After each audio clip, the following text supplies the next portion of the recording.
This is a quick and easy recipe on how to bake some chicken so you can have some grab-and-go protein any time of the day.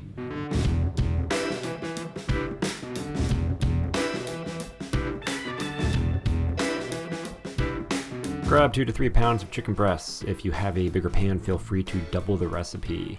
So you're going to want to dice the chicken breast into 1-inch size cubes. Also, if you have a plastic cutting board, use that rather than the wooden one that you see here, just to help with food safety. Now grab a bowl, but make sure you wash your hands first. Add 6 tablespoons of olive oil, 3 tablespoons of vinegar, juice from 2 limes, 1 teaspoon garlic powder, 1 teaspoon salt, 1 teaspoon paprika, 2 teaspoons chili powder, and add some fresh pepper to taste. Give it a good whirl, blend it all together. Add the chicken to the bowl and mix it all together really well. Now you're going to put this in the fridge and let it marinate for at least 2 hours. So once your chicken is marinated, preheat your oven to 400 degrees.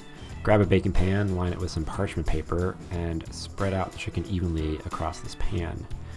Now you're going to put this pan inside the oven, which is set to 400 degrees, and you're going to bake it for 20 minutes. 20 minutes should be enough, but split a few pieces of your chicken.